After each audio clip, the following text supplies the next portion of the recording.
Hi, my name is Lisa MacLeod for Sunrise, Eastern Ontario, and I'm here with my co-host, of course, Stéphane Sarrazin from Glengarry, Prescott, Russell. We're missing our friend Nolan Quinn. He might be joining us a little bit later from now, but we're very busy here at the legislature, and we've got two special guests. They're not necessarily from Eastern Ontario, nor do they necessarily not represent Eastern Ontario. Okay. But they're great friends of our region and our city, and of course I want to introduce you today to Brampton North's Graham McGregor. And Graham, of course, went to Carleton University and spent a few years in our nation's capital. He'll talk a little bit about his love of the city of Ottawa. And of course, Rob Flack with deep roots in rural Eastern Ontario in the Valley. You got it. And has a farm there still, and deep connections, and he does frequent there. And sometimes he also talks to John Yakubuski. Oh my goodness. If John was here, what you have to say, Lisa, is it's the Flack and Yak show. Yes. Don't say Yak and Flack, Flack and Yak. Okay. The joke always is with John, since I was elected, is, in the States you have a senator, the senior senator and the junior senator for a state. When we go to Renfrew, Nipissing, Pembroke, John's the senior MPP, I'm the junior MPP. Okay, well there you go. That works. That's good. You get to be younger than him in that regard. Get to be. I am and always will be. Okay, well that's perfect. So just before we get started, because obviously Minister Flack is the minister responsible for housing in the province of Ontario here in our government, and he has lots to say about that. But I want to talk a little bit about your rural Eastern Ontario roots and why you're always back in Renfrew, Nipissing, Pembroke. And it's not just to stalk John Yakubuski, I'm sure. It certainly isn't. It's actually a cool story that I'm very proud of. My mother was born and raised in Pembroke, Ontario, right on the Ottawa River. And I think when I was a few weeks old, we traveled up, my mom and dad. Dad's from Toronto, teacher, principal, superintendent. My mom was a teacher, but we traveled up and I stayed at Lake Dorian. Interesting fact, our daughter, Denise, and I have a daughter, Emily, is the 6th generation to swim in Lake Dorian. Wow. So where we have a summer home and a farm, and so I have been traveling to the Ottawa Valley, Upper Ottawa Valley, BC, behind Cobden, for many, many years, many, many decades. And it really is home, although we live in Dorchester, part of Elgin, Middlesex, London. Every spare moment I can get, I try to get there, obviously to see family and friends, and I have this passion, this interest, this business called Dorbay Poult Hereford. So Bay of Lake Dorry, Dorbay Poult Herefords. So and you know our region for sure. You were in Beckleykill not long ago. You knew people there, so well, the great connection to my business. I went to Guelph, got out of Guelph, and started with a company called Master Feeds, and had a job. Started off as a sales trainee, worked my way up through the ranks, and became CEO in 1993. Grew the company, and we always had a couple of plants in Eastern Ontario. One in Prescott. You know that name, yep. Stéphane, and one in Cavan, just outside of Peterborough. So always a unique market, but I always looked for reasons to travel there throughout my career, and we built quite a business throughout the years, and a lot of dealers, a lot of connections. I always like to tell people, you can take me to Toronto or Ottawa, I don't know where the heck I am, but you take me to any little town because of my business. Right. Small town, rural Ontario, it's what I did for 40 plus years. So when you and I traveled, back before Christmas, I knew all the little towns. I knew where Russell Gawley lived in Vancouver Hill. So it's a fantastic. That was nice because the people from Vancouver, everybody knew Russell Gawley, so it was nice to hear him talk about. And it's always so important for us in our region to have somebody around the cabinet table that understands where we're from and fights for where we're from. Now, just before I ask Graham a question, I do want to talk a little bit about this because I grew up in New Glasgow, Nova Scotia, as you know, and so the McMasters, the Leahys are our big names. MacDonnells. And the MacDonnells, big names for us with the fiddles and the step dancing and the singing. Music. The Celtic music was really important to me. And your family, you told me this today, and I was so excited. My wife, Denise, is one of the 11 children of Leahy. So Frank and Julie Leahy, and of course the connection. So 11 children. Children, yeah. And she's fourth, she's third of 11. And a few less than the Yakubuskis, though. Few less. Yeah. So Denise's mother grew up in Inverness. So we've been there many times, and Denise's mother and father, or Denise's grandmother, died a few years ago, but I got to meet her, and so we've had many trips to Cape Breton. And of course, Denise's brother, Donnell, married Natalie McMaster, so there's a connection to Cape Breton in a big way. And obviously, if you follow the history of Irish Canadian or Canadian step dancing, it really has a French connection, but that was a big part of what Denise's family does. Next generations, if you look at it, Leahy, next generation, you can go on, to Nell and Natalie. It's a tradition in our family, and it's a wonderful tradition because it's really, Canadian step dancing is a Canadian tradition. It's not brought in from any other part of the world. It's true to form for this part of the region. Eastern Ontario, Quebec, and of course, Cape Breton. Yeah. And they got to tour like a lot of portion of Canada, I guess. Well, Denise's family's going for a tour.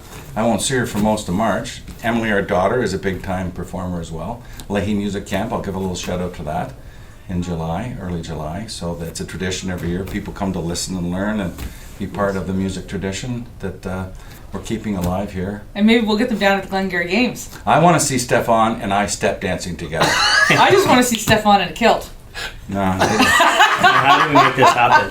Yeah. Well, speaking of kilts, our friend Graham McGregor, his father immigrated to Canada from Scotland, and you ended up going to Carleton University. Tell us a little bit about yourself, and so that the people of Eastern Ontario can get to know you a little bit more and understand why you care about our region. Yeah, so my dad came when he was 15 in 1968, which was the year after the Leafs won the Stanley Cup, which being from Brampton, where I am, means I'm very unpopular when I say that. And so sorry to any Leafs fans that are watching. You did tell me he was welcome to Brampton any Ottawa Senators fans that are watching. Then needs to get a mirror. You're welcome. What's that? We were calling you Brampton Handsome. He said Oh, well, I'm Brampton. Well, so that was a problem, right? I've been Brampton handsome my whole life. I don't know if I'm show business handsome. So I don't know if I'm ready for the podcast game, but yeah, loved Ottawa. So my dad came when he was 15. His parents moved back when he was 21. He loved Canada so much that he stayed, and I'm really glad that he did. I grew up in Brampton, born and raised my whole life, and then I think like many young adults, I wanted to kind of be just far enough from my parents that I couldn't sneak back all the time, and I had an interest in politics, so Ottawa was kind of a no-brainer to be at the nation's capital and to have that 4-hour distance from my family, so I could go be a grown-up and do all of that stuff. And it was I just had the best time, whether it's like the nightlife or the food, the diversity of Ottawa. I loved my time there. I really enjoyed it. And you told me that you actually pushed an OC Transpo bus up a hill. Yeah. So I lived.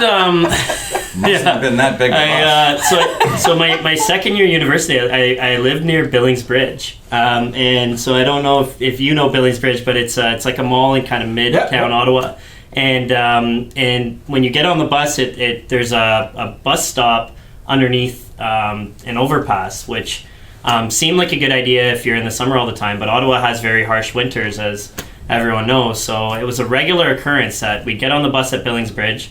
It'd be taking me home through the neighborhood where I was from. I think it was might have been the 87 bus, but I could be misquoting. But it would go down Bank Street, and it would stop at this bus stop, and the snow would the poor bus couldn't start again. So like regularly, you'd have to get a dozen of us out there pushing the bus, trying to get it to go up this damn hill. So I hope, like City of Ottawa, now I'm in politics, I'll blame the politicians. I hope City of Ottawa, whoever the councillor is. Was it Bob Shirelli, was it Larry O'Brien, or was it Jim Watson? So this would be 2012. 12 or 13, so...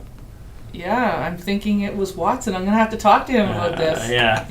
Well, we have a lot of problems with our transportation system. Like it was just wild. It's like, who would put a bus stop there knowing the snow was like that? But, So you enjoyed your time in Ottawa? Loved it. Hated the snow. Oh my God, I hated the snow. Well, there's none anymore. We banned it. Yeah. This winter is not a problem. But I loved it, and it was awesome. It was great to have opportunities. I was a political science kid, so having the opportunity on Parliament Hill to kind of go volunteer and kind of work. I mean, I'm 30 years old, so I'm pretty young for an MPP, but I've been kind of doing this for a decade. Yeah. The reason I've been able to get involved in politics for so long is because I chose to study in Ottawa. There was tons of opportunities to get involved. Yeah, well, thank you. We'll get back to you. I know that Rob has got to go to a very important meeting with the Premier and his colleagues in Cabinet, but I just wanted to talk to you about some of the priorities that you have for Eastern Ontario. You've spoken at length with me, Steve Clark, with Stéphane, with Nolan, Quinn, John Jordan, and of course, Yak. So you do know some of the pressures that we're getting, and I know you're due for a visit to IBEC with me. Yeah. And I know that you want We to were go down before again. Christmas with Stéphane. Yep. We had a good tour. So what do you think? What do you Well, I think, my particular portfolio right now is housing. And I would say when you think of, the pressures in our government, we healthcare obviously comes to mind. Education takes up 63% of the provincial treasury in terms of funding. But I would say the most urgent situation in the province is housing. Yeah. Since I was in high school many, many moons ago, the population in this province has doubled. Mm-hmm. So 7.5 million to 15.5 million people, and going to 20 quickly. And the same is true in some of the regions in Eastern Ontario. But housing is not just a big city problem. I sometimes think it gets thrown around as it's just Toronto or it's just Ottawa. Yeah. It isn't. It's a small town problem too. Yeah. Because we just don't have enough supply. It's not a housing crisis, it's a supply crisis. And as I look at the population growth and I think of what we're facing as this government and this province, this really isn't a partisan issue. We've had some success. We've seen housing starts up more so in the last 3 years than since the 80s. Yeah. January over January this year versus last year, we're up 22%. Homelessness funding, which is a pandemic in itself, is up in a major way. But we've got to find a way to get that first-time home buyer. And we'll talk about seniors as well too. So when I bought my first house, it was in the early to mid 80s, and I paid $57,000 for that house. Oh. It's a basic 1,000 square foot, 3-bedroom, no garage, small lot. Go for 1.5 million now. It's a starter house in Guelph, Ontario. It's not even the down payment now. Yeah. And I had $16,000 for down payment.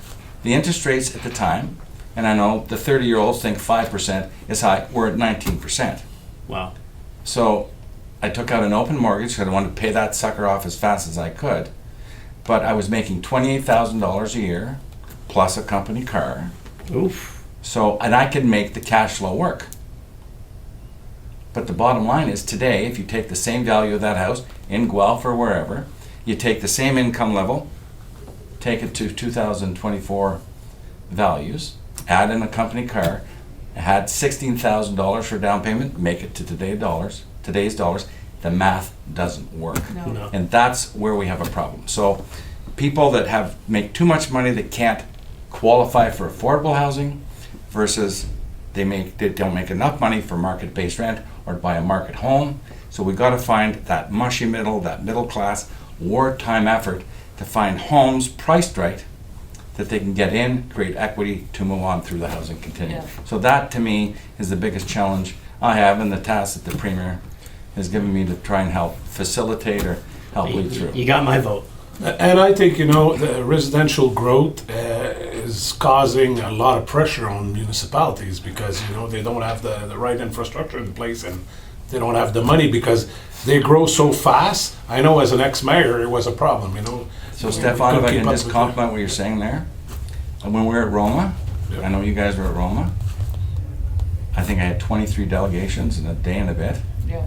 In the first morning, I turned to one of the assistant deputies and I said, I've added up $1 billion of infrastructure. This isn't Toronto or Ottawa. No. This is small Rural towns, rural Ontario, looking for infrastructure, wastewater, water, power, Yeah. to facilitate housing growth. Well, and even I'll put a bit of a curveball on the issue. You look at some of the non-Toronto big cities, like where I'm from in Brampton. We're right big by city. the airport. People, through a combination of newcomers that kind of settle near where they land, and families like mine that grew up in Toronto, moved to Brampton because it was a little bit more affordable. We have boomed. We've doubled in size in the last 15 years alone. And where we have a huge problem in our city is if we don't build the houses, people live there anyway. And where do they live? Especially a lot of our most vulnerable populations. A lot more people are living international out. students, etc. It's 10 people in a basement because that's all they can. That's what they can Yeah. find. We have family. We have kids living in students living in cold cellars. You see. They don't even have a bed. They're sleeping on the floor. People sharing a car, et cetera, et cetera. So You know, and that's why it's so frustrating sometimes when you hear politicians, you know, especially a lot of the local ones, especially a lot of the left-wing ones, let's be honest about it, where they're saying, we don't want any new development. Well, the immigration's coming. We're growing anyway, you know, and in my city... It's here. It's here, yeah, it's been here. We've not been able to keep up. Yeah. You know, we've done a great job as a government creating an environment. Governments don't create jobs. We create the environment for the private sector to do that. It's really important that we remember that as conservatives. Governments don't, number one. Yeah. Number two, and I'm going to take my ag background and throw this little fact in. Everyone worries about food production. We're not going to be able to feed the population. Well, today, at 15.5 million people, we still export more food than we consume. Right. We export close to $20 billion a year. It's a massive industry and growing. Having grown up in it, I've made a wonderful career out of it. I'll always champion the voice for our farmers. Yeah. But so we're creating the economy, the environment for a good economy, creating jobs. Our provincial treasury has grown $50 billion since we came to power. We're feeding people, we're exporting the food. The third leg of the stool is housing. Yeah. We've not been able to keep up with the population growth, so we need, because everyone deserves a roof over their head. And I'm going to give a shout out to seniors. There's a lot of people in small town Ontario that would like to downsize. They're overhoused. They don't need that much house. Yeah. But even I take Denise and I, we're empty nesters. We got a big house. We don't need that house. But try and find in our community a nice condo or a townhome or a smaller home that's valued in proportion to that. You can't find it because a lot of people want to retire and take equity out of the house they worked hard for to help augment their pensions or augment their lifestyle. Absolutely. And you've got to have that, again, the homes in that value range between affordable and market price that people can downsize to or get into as a first-time home buyer. Yeah. It's crucial. And I wanted to go back to some of the things that Graham was saying, because obviously I represent a city, and what's happening in Ottawa, it's probably happening in Toronto, definitely, like from what I hear from you, happening. So it seems like we've got multiple levels. We used to look at almost with two lenses. The first was community housing, and the other one was, you buy your own home. But today it's this. It's people living in the rough. It's people that are in shelters. It's people in affordable housing, community housing. Then there's people that are in attainable housing trying to get out, but they've just come on hard luck or they can't afford it. And then there's, people like us who were able to buy a house before this bubble became so crushing. And so when I'm in Ottawa and I'm meeting with my mayor or the Mission, Shepherds of Good Hope, Cornerstone Housing for Women, Ottawa, public housing or community housing, or any of the folks that are aligned with the Alliance to End Homelessness, these are the issues that are coming up. It's not cut and dry like it was in the 80s, 90s, or even the early part of the 2000s. 2022, 23, and 24 have exposed us for the real cleavages that are in an equitable housing stock in the province of Ontario, wouldn't you say? I would say that, but yet we've produced more homes in those last 3 years than we have since the 80s. Yeah. Purpose-built rentals last year up 27%, almost 19,000 homes. Right. But you're right, Lisa, it's crucial that we have, I really do think this government, our government, and municipalities, I might add, do a good job in the affordable housing sector. And I got to give a shout out to the not-for-profits. Habitat for Humanity was here yesterday. Yeah. They're going to play an important role going forward in that attainable space. The Good Shepherd, Indwell, and a lot of local-based community housing projects. Cooperative housing is going to play a bigger role going forward. There's a bigger role for these folks to play. And obviously the homelessness crisis takes on a whole new life of its own. Yeah. And again, which we've stepped up to with funding. But the bottom line is, we don't have a housing crisis. We have a supply crisis. Yeah. And that's why we came up with the Building Faster Fund. Yeah. And I'll give a shout out to Steve Clark. He really did bring forth some meaningful legislation, 4 housing supply action plans, a 5th on the go. Those are helping get the results we're seeing. Just not enough. There's more to do, and we have to find innovative, bold, and ambitious ways to get that job done. Well, on that note, I know that Ottawa is going to be getting some great Building Faster Fund, or as I like to call it, the BFF Fund, Best That's right. Friend for Life there. Best friend for life. I know we're going to get close to $35 to $40 million, so I want to thank you for that. I know you've got to run to caucus or cabinet, so thank you for that. right. Make sure you continue to advocate for Eastern Ontario and the City of Ottawa when Always you're in have, there. always will. Appreciate that, and we'll say thank you, Yeah. and we're going to bring in Nolan. He was a bit late. This is the greatest Dairy Queen franchise I've ever attended or been part of.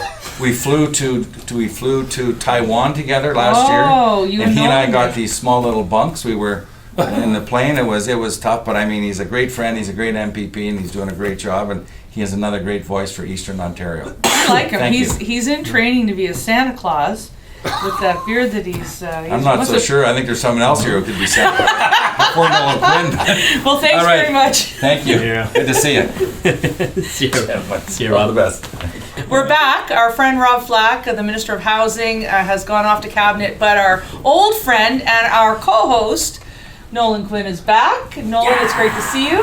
It's great to see you all as well. I was sad to miss Rob. He's a great friend.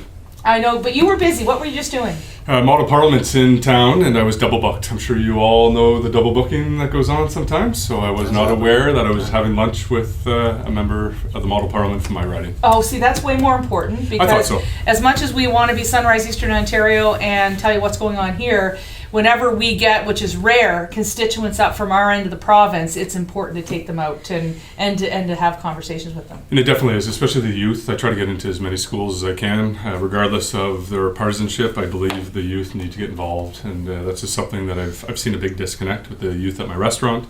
So anytime I can have a conversation with our youth, we try to embrace it and get them to understand the value of politics. Well, we're glad you're here. I made lasagna for lunch, so you missed that, but you can. There's Was probably sad a on little that. bit less. Yeah, it was good. I won't miss next week. Okay, you won't miss next week. I know everybody's excited about Chowder. next week. My mom's seafood chowder, Chowder. Nova Scotia seafood chowder for the team next week. I have to tell you, I took the train to get here this week, and I stopped by Dairy Queen before, because the train Yeah, yeah. station's in Brand Cornwall. loyalty. I had a big Dairy Queen burger and fries in there. My big Some ice question cream. was the service good? Well, the service was great, Roman. Well, when is Dairy Queen going to sponsor the pod? Right? Yeah. Hey, Dairy Queen, okay, stop being cheap. You're getting a lot of good coverage off the Sunrise Ontario pod, okay? Least you can do is provide some blizzards for the gang Wow. when we're doing the podcast. That's wild. Bring some I feel like you're some Brampton specifically energy talking here. to my No Dairy pressure. Queen. Well, we're That's specifically fine, yeah. talking to you. I'll bring you a cup of melted blizzard. Oh, thank you. Yeah, The no, The Well, 5-hour drive doesn't. So we were just saying that this young fella here, this little spry 30-year-old, Oh gosh. who's bringing so much joy to this caucus, and he's Young just guy. so smart and so funny.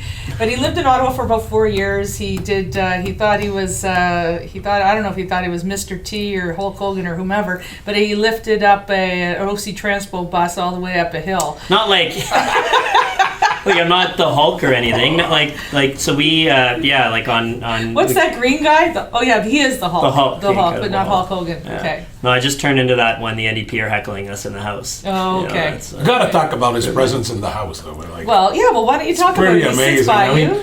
I think he's the only guy that actually asked a question to the opposition one time, and I shared the video on Facebook. It was so funny. He definitely knows riding name. The member from Brampton North, Yeah. please. Yeah, well, though, I don't hide well, and I honestly I don't sit still well. So for the first few days, they teach you that you're supposed to only get up and speak when the speaker recognizes you, and I'm thinking, you got to spend a lot of time sitting around 124 members. Like I got to wait to be pointed at, and then I get up to speak, and then wonderful members, veterans like Lisa, like Will Bauma, like David Smith from Peterborough. I realized they just started talking. So like, I've never stopped since I came out of my mother. they don't always turn your microphone on, but if you've got the projection, you can say whatever the hell you like, whenever the hell you want. So, I just want to point out we're gonna say Dave Smith and Will Bauma taught you that, and not Lisa. That's you right. kind of added me to that, and I would never do that. Never Mom. would I heckle. would never do that. Very John parliamentary. Yakubowski taught me, and I will give John credit where credit's due, and I'm sure he'll love that credit. John, it was you. Yeah. And he gave you the height and the deep voice. I miss those blessings. I was actually glad. Doppelganger. I got a little bit more hair than Yak does, just a bit. Just a tad more. I'm more of a Matt Ray doppelganger, I think. Yeah, you guys look so much alike. And I think the only reason why we don't hear like Graham, the speaker, I guess is so far from, he's way at the other end of the. Yeah. So that's why we don't hear his name. They had to hide me in the back. Yeah. So let's get back to your time in Ottawa. What was Loved your it. favorite thing you ever did in Ottawa? Definitely not pushing the buses. Although, like, Ottawa's transit sore topic now. Back when I was there, I was very impressed. Across the bridge. Very impressed by the bus service. There's like olden dedicated days. bus lanes and stuff. But I loved a lot of it. I loved obviously all the work opportunities that I was able to take advantage of. Getting to go volunteer on Parliament Hill. I remember calling my mom. I was like, hey, I got this volunteer opportunity on Parliament Hill. Like, what the heck should I wear? She's like, a suit, dummy. I'm like, I don't have a suit. Like, I don't know. So I remember I went to... Go to Value Village on Bank Street. It wasn't there. No, where did I go? I went probably like a Moore's, probably somewhere in the Rideau Center. And I bought the most like oversized shirt you could ever see and the most oversized pants. And I didn't know what the hell. I was like 19, right? I had no idea. But it was just such a cool experience to have those opportunities. I think for young people especially. I always when I talk to other young people that want to get involved, whether it's politics or anything else, I always say, don't look at every opportunity with a paycheck, because if you're only ever going to do what people are going to pay you to do, you're not going to learn a heck of a lot. Yeah. But when you do something for free, you still learn how to do it. And then, you're able to ask for money for it. And I worked as a political staffer for many years. So tell everybody who you worked for. They might know their names. So I worked for Parn Gill. So he was my local member of Parliament. I'm from Brampton, now Brampton North. The riding was Brampton Springdale back then. He was a member of Parliament. So I was with him volunteered for him for about the first 6 months. And then he hired me right after that. I guess I impressed or... I learned how to dress myself better through that time, and it went all the way up. And then in this last term of government, I worked for Emerjot Sandhu, who's a Brampton West member. Great guy. Then I worked for a guy named Rod Phillips, who was the environment minister, then the finance minister, and then Steve Clark. Kind of right before the election, and then I took time off 3 months before the election, ran for office myself, and now I work for 120,000 Brampton North residents. So that's very good. And what's been your highlight since you've been elected so far, outside of the everyday heckling contest that you win? Yeah, I really like getting like the community grants and everything else. Like we have this anti-hate security grant, which obviously is very unfortunate that we're actually tell people what you're doing, what your role is. Well, as a PA to the Minister of Multiculturalism, we've put forward this anti-hate security grant, which obviously with the rise of hate crimes is very unfortunate, but I think it was a very good step by the government to be there for our faith-based communities. It's $10,000 grant, which we've topped up multiple times. For things like better doors, security cameras. We've allowed short-term security personnel as a kind of newer thing, cybersecurity. Yeah. We just heard in Thornhill they caught a bad actor with AI cameras, trying to sneak into a synagogue.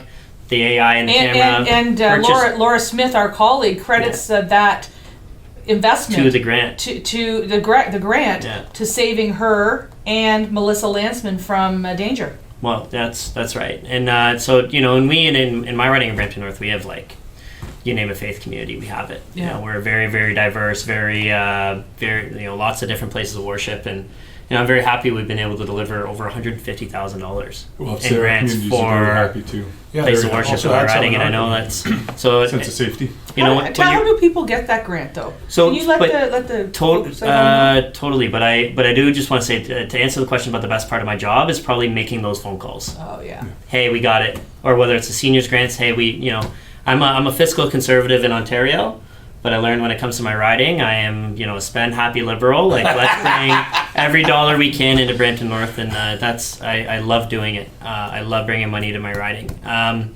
But the anti-hate grant, it is, we'll post the link. It's ontario.ca/something, but it will be posted. Somebody will edit it, and if they weren't going to do it before, they're now because I said it. But you apply online. It's very, very simple. It's a very simple application process, and any any place of worship that's curious about the program, reach out. Certainly graham.mcgregor@pc.ola.org. Reach out. Me and my office, happy to help. Nice little self-plug there. Yeah, you know, That's good. yeah, we did this once or twice. Subtle. Yeah. I have a hard-hitting question. Spent some time in Ottawa. Uh-oh. Do you call it poutine or poutine? Don't.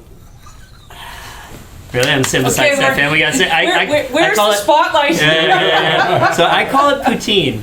That's great. I call it poutine. You know you're west of Kingston when it's called poutine. Yeah. It's a poutine in our country. Yeah, well, Poutine. you know. Or poutine.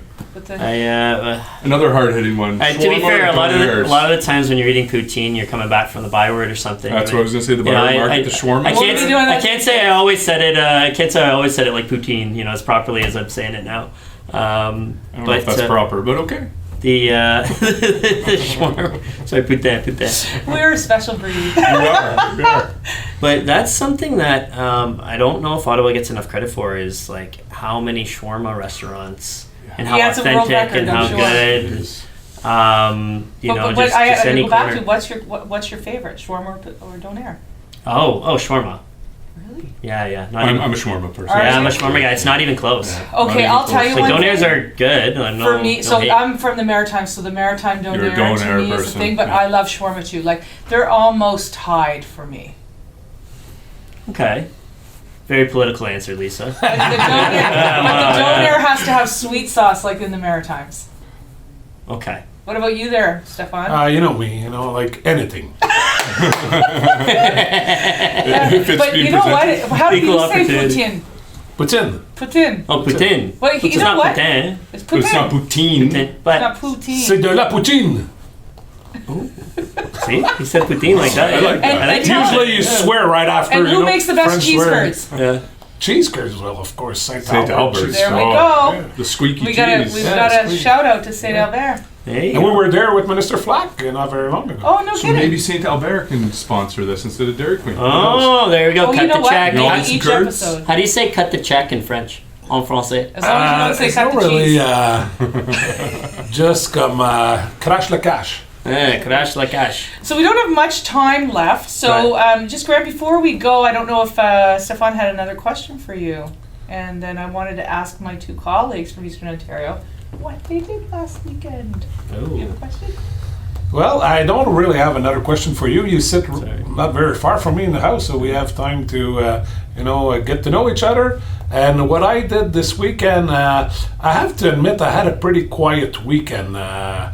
Back home, I didn't do much. I'm almost offended. He drove home with me on Thursday. Yeah, I did. Wow. It was That nice. should have been the highlight of his whole weekend. Yeah, I'm sorry. Insane. Because It's okay. we did learn a lot from each other. We spent 5 hours together in the car going down home. It was a good drive. Did you guys miss Thank me? you You very didn't much call for me. that. We didn't You didn't call even say, I'm going down the 401. Let's call LMAC. Oh, hey, what about that 401 East? We got to make that wider, eh? Yeah. See, pandering to my audience definitely. here. Yeah, You're very good. Yeah, we got to widen the And that's what you did on the weekend, We're right? You fighting for thought about all that? time. What I did on the weekend. No. So what did you do on the Tireless. weekend? So Friday was a busy day in the office, and then Lauren Kress, the executive director of 43 years, he just retired, so went to his retirement party. Saturday was the kilt skate in South Glengarry. I saw you did that, and you know what? I do it every year with the Ottawa Skate, and I didn't do it this year. Well, and I didn't dress up like Jimmy Mack would have. Yeah, I Jimmy always always wear my wore his kilt. kilt and his Scottish attire. I did not. I don't think people Yeah. want to see my legs. Just let us know if You don't ever know you until you do. try. No, we'll try to. So we did the kilt skate, and then my son had his first playoff hockey game. So Oh, went wow. there. They actually won. I was shocked. Great team. I sponsored them, but I was surprised they won a game. It's interesting you have so much faith in your son's hockey team, and you've sponsored them, but yet you're on this podcast and you don't sponsor us. Yeah, no sponsorship. That's true. I never miss what a is beat. it? Is that Maybe I have more Qu'est-ce que faith c'est? in the team that never wins. Yeah. Well, on well. No, we're number one. Yeah, aren't we on win. Spotify? We're number one on Spotify. Did we win I don't know about these Kelsey brothers. Like, who are they? Plus, we won like 2 votes today after question period. Yeah, winner, chicken We're winning dinner. all the time here at Queen's Park. Yeah. Well, I'll say this on my weekend. I did a couple things. So I've been working on a project with 25 of the biggest organizations in the city of Ottawa to see where they are operationally and capital wise, and to see what they need out of the government. So I'll be spending the next week briefing the finance minister, his staff, and the premier and his staff, and then letting the ministers know. And I was actually talking to Stéphane. A lot of the school boards want to build in his area, just outside of the city. So that's great. And then Saturday, myself and Goldie Gamari, our fellow colleague from Eastern Ontario, the MPP for Carleton, her and I spoke at a rally to support the people of Ukraine. And nice. So it was quite big. She gave a great speech. Good turnout as well. It was on packed. Yeah, it was on Parliament Hill, and she gave a great speech. She was very gracious. But I'll say this in her absence. But Goldie, I think, in the next 10 years, watch for her to be one of Canada's preeminent voices on human rights. She's very passionate about it. Yeah, and she has the experience and the knowledge and the connections. And I was very, very impressed with her. And then Sunday night, I took the train home, or to Queen's Park, which I haven't done in a very long time, but I took it with Steve Clark. Sure, there's some good conversations on that train, right? Well, I did a lot of. We sat in different places. We used to sit together, but after the dinner, I went out and we sat down. There was a girl that let me sit near him, and so we shot the breeze, and it was good. Of course, me and Steve were pretty close, but that's why I really liked hearing from you guys that you drove together, because I really think one of the beautiful things about our region is when our members come together. And we start to collaborate on lots of things. Those friendships develop, but so does the relationships that we can bring together to help each other. Yeah. So And when you get the Brampton guys involved. You guys do a good job. Big tent. You expand the tent and involve us. So I'm very grateful you guys involved me here today. Oh, you're every time. I've only taken the train once, and I sat beside Stéphane and Sarrazin as our first ride to Toronto. So we were able to bond on that first train ride up, and he was the only other really loud Frenchman on the train. So I knew it must have been Stéphane. I didn't know who he was prior to that, but no, we and ever since then we've got. So you only did it once, the first time? Just the one time. And you never thought, what a great time, let's do it again? Well, do you know what we used to do? Train service to Eastern Ontario isn't as good as it used to be. It's not great. But I'll tell you this. Federally me run. and Jim McDonnell, for those of you who don't know, from Stormont, Dundas, South Glengarry, which is Nolan's riding, him and Steve, and sometimes when he was not Randy Hillier. And anyway, we used to go as a group on the train down and back during Minority. That's fun. It was really fun because, again, it just builds that sense of esprit de corps among the team. Team and family. And I would consider them like my family now.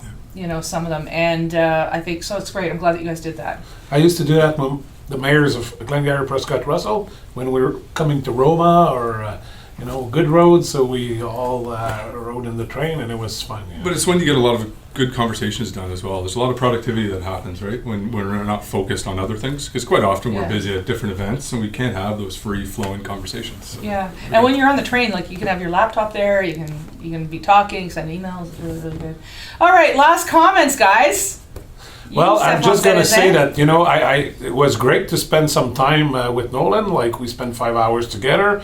We had many good talks, but I have to say that, I don't have an office here at Queen's Park, and I've got a desk in Nolan's office. So sometime when people get in, I said, I'm a Nolan assistant. What can I do for you? Mr. Quinn is there. You never do that for me.